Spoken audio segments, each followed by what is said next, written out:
Hey.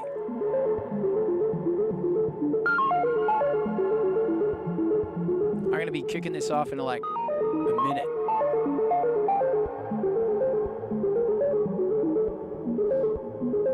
So hold on to your hats or whatever.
Hello and welcome.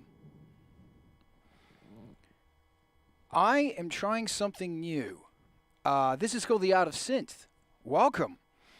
And what I'm going to be doing is every few weeks, around about this time, about just before Space Couch, because we're going to zoom on over to Space Couch once we're done, I'm going to invite somebody on and we're going to talk about synthesizers and we're going to give a demonstration of a cool trick. And I thought I'd start. I want to talk about creating chaotic sequences that sort of add to the music. We'll get to that in a sec. This is made possible with Angelspit's Patreon, and I really want to thank everybody who's a part of Angelspit's Patreon because you keep my craziness going. And if you want to help me out, that's the Patreon. Jump on, and we will make hell happen. Every Saturday, we do the Art of Rock, which is also streamed on Angelspit's Twitch, which you might be watching on now. I'm not sure. The daylight savings kicked in, so I don't know what time it is in Berlin right now. Anyway, bear with me. Also, you've got to remember the amazingness that is MTV TV. So once we're done here, we're actually going to raid to Space Couch, but normally we'd raid to MTV TV. Because MTV TV is amazing. Your new favorite band is waiting for you on MTV TV. And if you have a video clip, if you're in a band, go jump on MTV TV because there will be instant, terrifying fantasticness and amazingness. And thank you again for watching. Let's jump into this. So, this is the whole point. And you can hear me. Yes, you can. All right. So here's the point. Hold on, make my screen look more sexy. Welcome. Here we go. So, I want to make a sequence, but the thing I want to do about that sequence, I want it to fit over a whole bunch of chords. I want something different. I'll play you the chords I have. So the chords are kind of like regular industrial chords. Can you hear that okay? So I'm going to go from D minor, I should say. Yeah, so that's in the verse. But then in the chorus, I go into F major. That's logical. And then into A flat major. Then back to F, still in the chorus. It's got that big, strong, bold sound. Then to A flat major. Right? Then we're going to go back into the verse, which is back into that D minor. And what's really lovely about this is that, so when when you go from D minor to F major, that's diatonic. That's all in the same chord. But then when you throw that A flat major in there, and you go from F major to A flat major, they're really powerful chords, and they've got that C in common. So what I want to do is I want to create something that's like. It's building on this idea. Here, look at this. Isn't it the messiest thing you've seen in your whole life? Here, I'll hold it over here. Okay. So Wow, I'd be amazed if you can actually read my handwriting right now. So D minor to F to A flat. And in D minor, there's D, F, A. In F, there's F, A, C. And in A flat, there's A flat, E, C, E flat. I didn't sing them in tune, by the way. So here's something very interesting, is that the notes they have in, these are all the notes in that. And there's a whole bunch of notes that they have in common, or not. So I've set up this sequence, an 8-step sequence, on the Doepfer A155 sequencer. And I'll just say, if you don't have a modular, it doesn't matter. You can still do this on a software sequencer or whatever sequencer. It doesn't matter. These are the notes that we're going to be using. We're going to be using the D, E flat, F, A flat, E flat, C, high C, then a low C. And as you can see, it's hitting the E flat twice and it's hitting the C twice. The cool thing about these notes is when we're taggling along in D minor, there's D, F, A is in there. When it's in F, there's F, A, C, and it plays the C twice. And then when it goes to A flat, there's A flat, E flat, E flat, and C. There's quite a good representation for the A flat there. So it's kind of flicking through all the notes at the same time. It sounds like this, if I did everything right. Hi. Not that. There we go.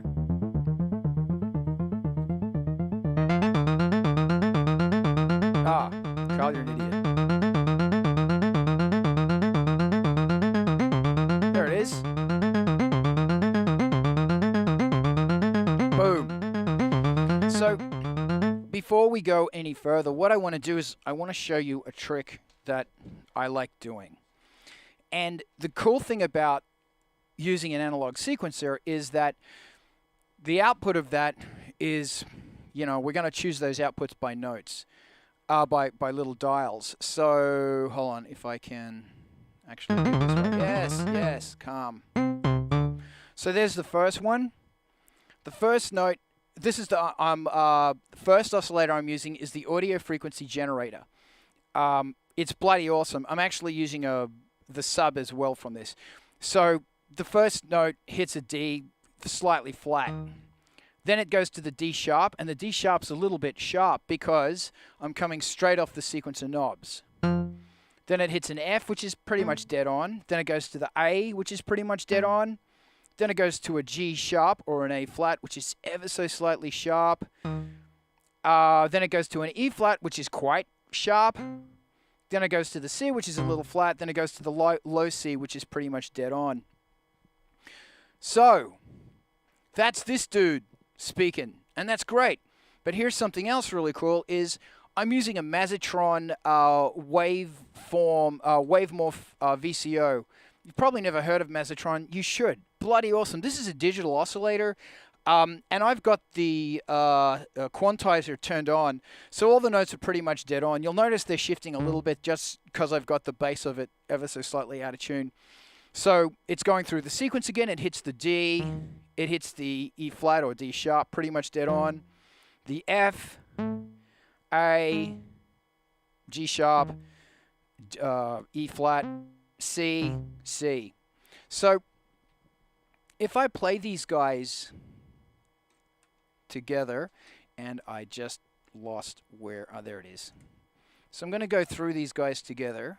Not that one, that one.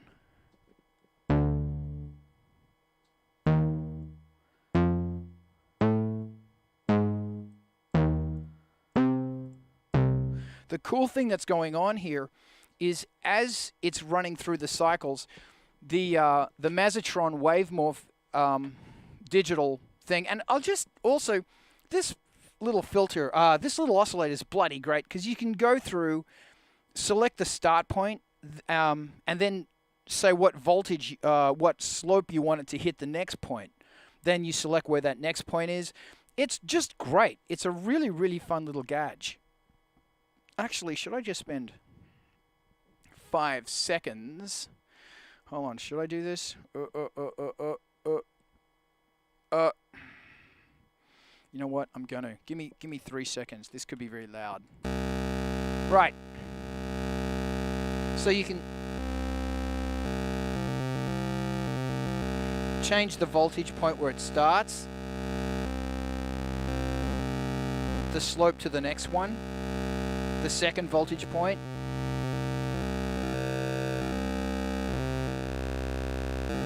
And then the slope it takes to the next one. It's bloody awesome. Now, did I do all this right? Hold on, I've got to make sure I can repatch everything, because, gee, remember that time I got it wrong? Hold on, you're there, aren't you? You are there. You're not there. What the hell is that? Oh, good. This is why we never unpatch. There she is. That's pretty fat. And if you're wondering, I'm going through the Doepfer low pass 102. This is the Doepfer's diode filter. This is my favorite filter. Well, it's not. It's one of my favorite filters, and it's so cheap. So if you want to fucking get your Doepfer on, the 102 diode is just balls. And the thing you got to remember about it is, I've got the level right now at 12 o'clock. You can drive Doepfer filters well, you can drive a lot of filters really hard. But the harder you drive them, the less effect of the filter you can hear. There you go.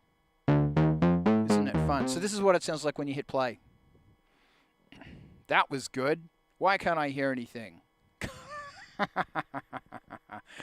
I know why I can't hear anything. Let's just replace that. Yes. Quiet. Right. There we go. Chords. I'm going to throw some drums in there so you can hear what it all sounds like. Right. 8 notes, around and around and around. Awesome fun. Okay. Get this. So these are the chords. If I play them over it.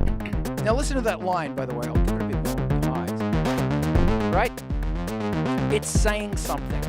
It's projecting a mood. Right? Okay, so if I play a D minor over that, this is the mood it says. Yeah, hear that?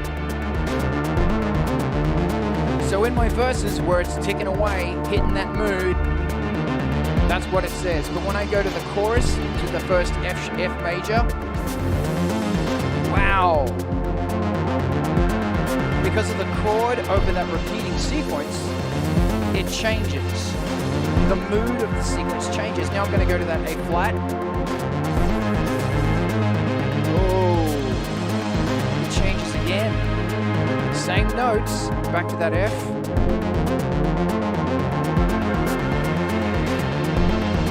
Then I'm going to go back to that D.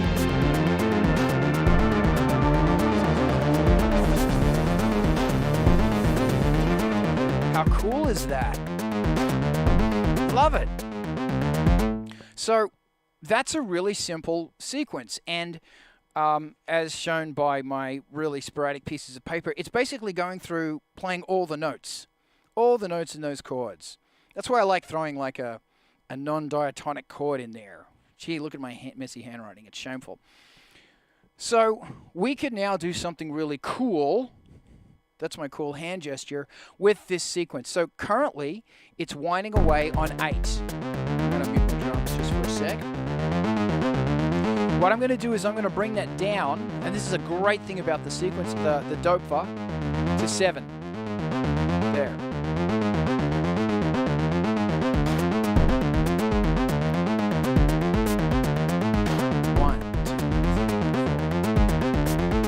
Awesome. So the really cool thing about that sequence of doing that is that it's going to take 7 bars for it to come back around to hitting the 1 again. So it's not random, and you're still getting the same effect over the chords. Listen to the chords.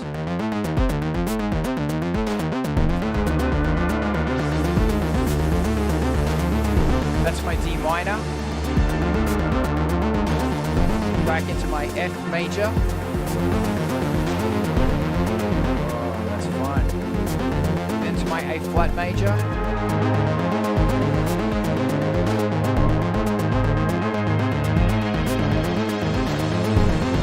Back to my F major. Then we'll go back to D. There's D minor.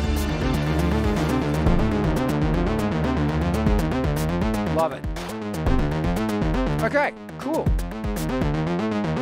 See, the really cool fun thing about doing a sequence like that when it's only 7 is it starts tumbling over itself, kind of like, you know, if you're into Philip Glass, that's the sort of thing that Philip Glass did. We do a lot of this stuff in Angelspit and also in Ice Planet 9000. There's a lot of tumbling sequences, and a really fun thing to do is get 2 sequences. 2 sequences playing that note. One of them is playing it 7 steps, one's playing 8 steps, and they start morphing and tumbling over each other. There you go. That's it. How much fun is that? But wait, there's more. What we can do right now is we can start modulating the length of this sequence using another sequencer, or you can use an LFO or a sample and hold, or anything at all like that. So here's our beloved sequence. What I'm actually doing to start with is I'm going into the tip-top sequence programmer thing. Actually, the first thing I'm doing is going into the Doepfer R49.1. Fucking love this thing.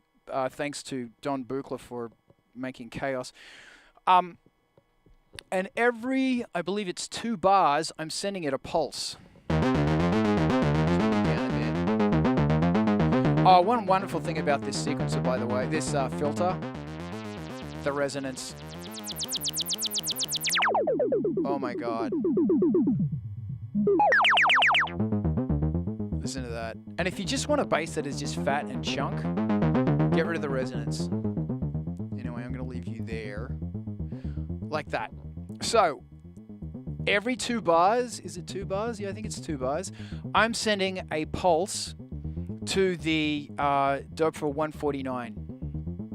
Now, I've got this second little breakout box, which is random voltages, and what it's doing is, as it receives that pulse every 2 bars, 8 of these lights, it's going to send a trigger gate out randomly, a trigger signal out randomly out each of these 8. And what I'm doing is I'm going to use the tip-top sequencer to sequence it. So as it's getting the trig, it's acting as a clock. It's moving on to the next sequence point. It's pretty simple. But because these are randomly, you know, doing their button thing, the sequencer starts shifting out of time, which is really cool fun. So the first one I'm going to be doing is I'm going to take this guy here, and I've got it set to 0 volts, about, I don't know, halfway, 2.5 volts, back down to 0 volts, then to, hold on, is it the right one? Hold on, Carl's pretending that he's busy right now, when he's not. He has no idea what he's doing. Yeah, look, this is great, man. Okay, I just lied to you. Every 2 bars, the Doepfer is going to be sending a random signal. And that's a random voltage. We'll get to the tip-top thing in a minute. Every 2 bars, it's going to be a random signal. And that random signal is coming in at the CV here. And it's telling the CV to go between 1 and 8 notes.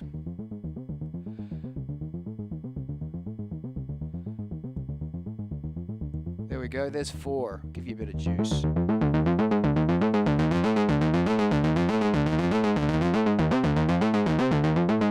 There's 7. There's 5. There's 7 again. Good thing with 7. Yeah, there's 8. There's 6. I'll bring you down a bit. There's 4. Okay, you get the gist. Once again, when I play my pads over that,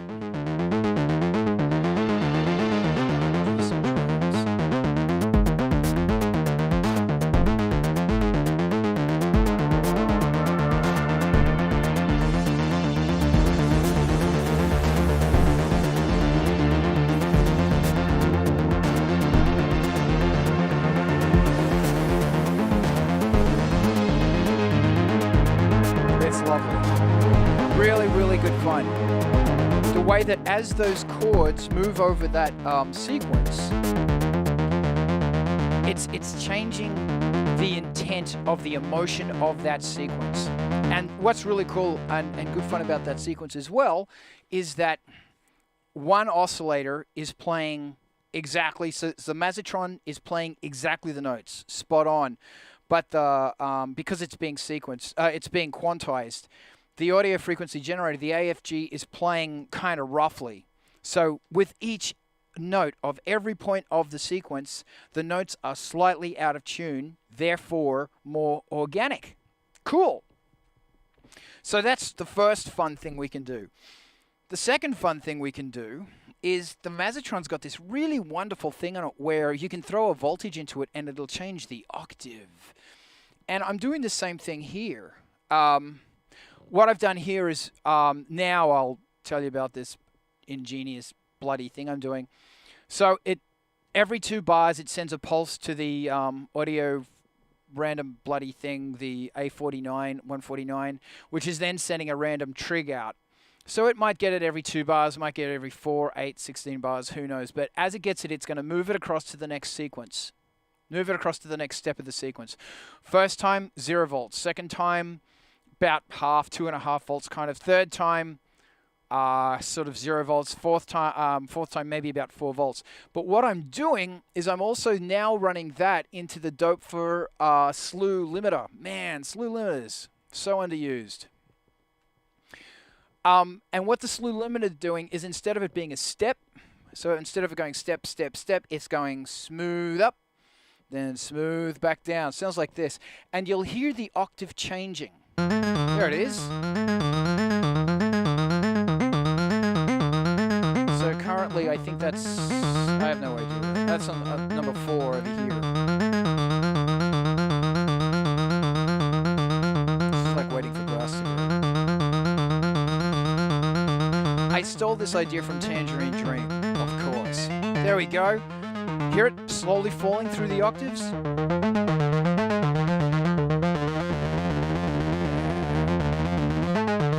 So instead of jumping from octave, it's going down to the 4th octave, the 3rd octave, the 2nd octave, slowly moving up to the butter, butter, butter, instead of just jumping around.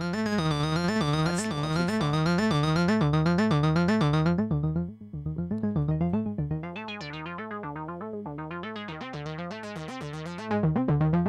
Good fun. Okay, so the second piece of randomness that's going on is I've got also coming out of that every 2 bars? No, it's every note. So every 16th, I'm sending another trigger source into the A149, and what this guy's doing is sending out a random voltage. I'm running that random voltage into the there she is. Into the low-pass filter, into the Doepfer A102. Just giving you some rest so you can hear it. Great. So the really cool thing about a little bit of that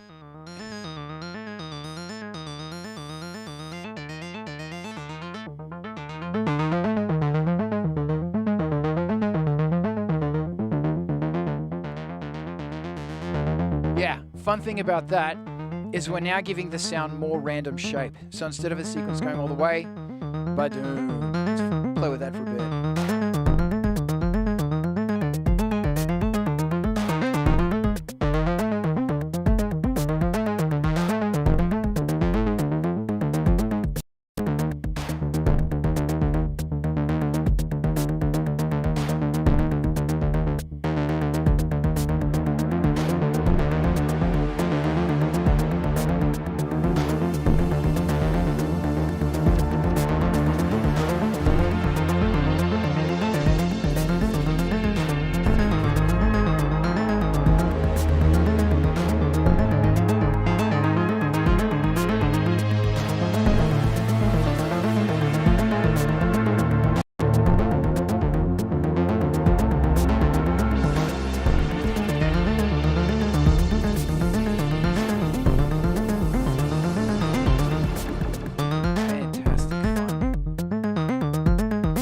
Hope you're being inspired. I want to inspire you.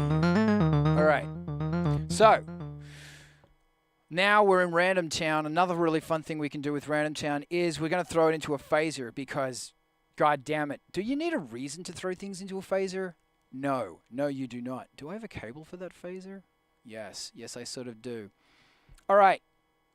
So normally with a phaser, we're going to throw it into a coming out of an LFO, going into the phaser. This is the Doepfer A125 phaser. I got to tell you, I was a bit dubious about this. I think the greatest phaser ever known is the Badstone, but you have to goof around a lot to. It's a pedal. You can get them on like Craigslist or whatever for like $20-50. I was dubious about the Doepfer. The problem with the pedal, I should finish the sentence, is it's looking for a guitar, low impedance, low volume. So running modulars into it, you have to, really pad it down, and it's a bit of a pain in the ass. And it distorts easily, and the distortion doesn't sound that good. The Doepfer is bloody awesome, and I really, really, really like it. It's also really cheap, like $100. Remember, you can do all of this stuff on software synths, so you don't have to buy more gear. Let's have a listen to it. Oh, yeah. There she is. What's great about this one is you can really... bit of juice. You can really go in there and actually pick the frequencies you want it to hit. And then you can... and it's funny. The trick with the phaser is don't run your CV too high. So don't give it a full 5 volts, -5, 0, +5 range, because a lot of sounds don't have that full bandwidth. Like in this case, I'm just using it's only getting 40%. And the other thing I love about Doepfer is it's really accurate. Like if it says, it's just accurate. Oh yeah, that sound.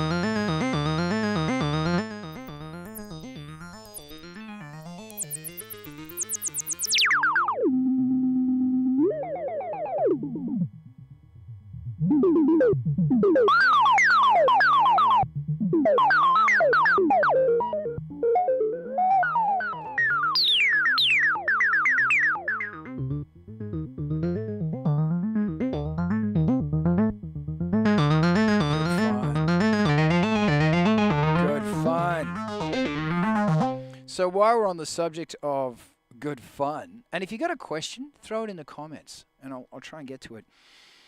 I've got, this little tip-top sequence is bloody great fun, because you can run, at the moment I'm only using 3 sequences, but in total I think there's 16, everyone going horizontally, everyone going vertically, and then zigzagging all over the place. So there's a whole bunch, and they can all have different... clock times. You can change the direction of all of them independently and reset all of them independently. It's brilliant fun. And, these things are... I kind of like this overusing an LFO, because LFOs are just, doing their thing. Whereas when you got a sequencer, you can actually say, okay, well, the first one's going to hit to 0, the second one's going to hit, halfway, third one's going to go down only a little bit, and then the next one's going to be huge. So you can be building kind of complex,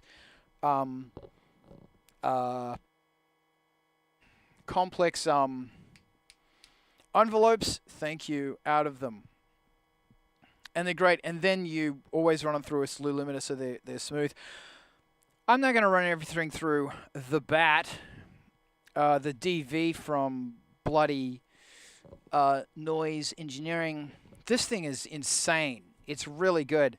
And the 2 things I'm going to be modulating this are, once again, I'm coming out of here, and I'm going to modulate the size and the density. So it sounds like this. So...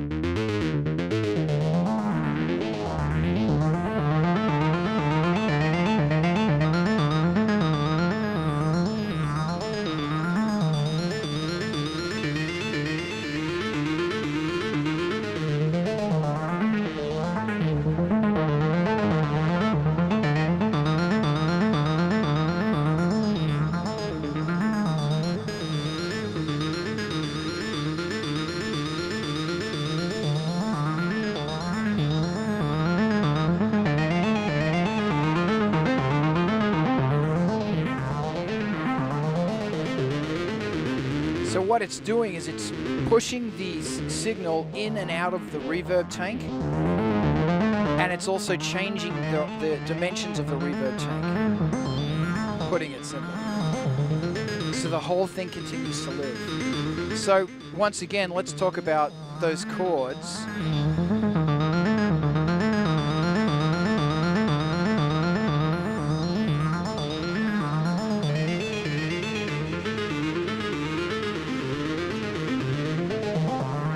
And if you're interested, the tuner is a stomp box. Strobo Stomp. It's actually for the blaster beam, and it's bloody awesome. It's really good. It goes all the way down to like 15 cycles or something. And it handles guitar inputs and also modular inputs, so it's great. Hey, let's talk about drums. And I'm going to shut up and play synths.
Hey, thank you for joining me.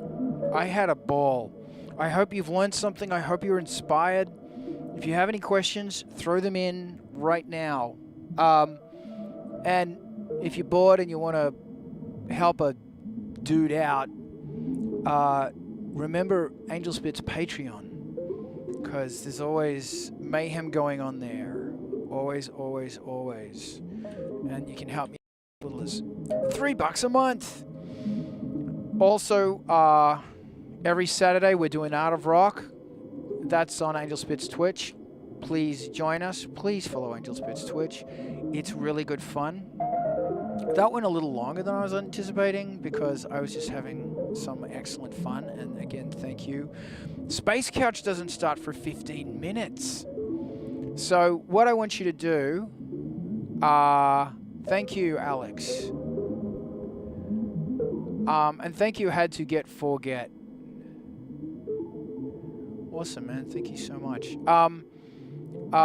So what I want you to do is in 40 minutes, I want you to jump over to Space Couch.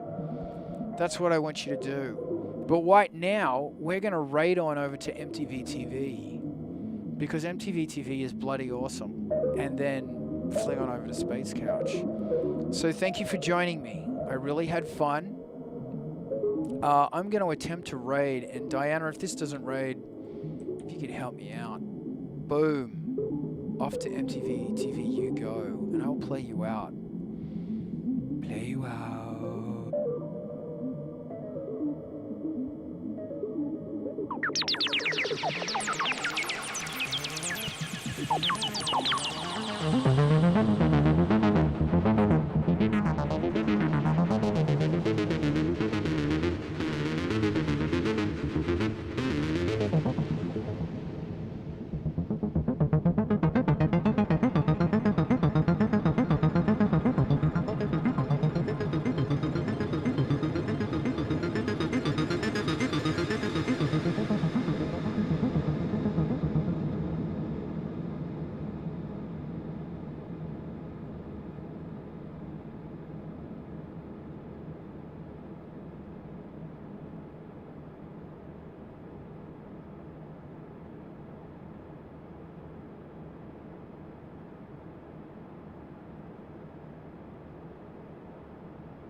And if you're still here, follow the Twitch, and I'll let you know when the next Art of Synth is happening. You rock. Go enjoy MTV TV. Bye.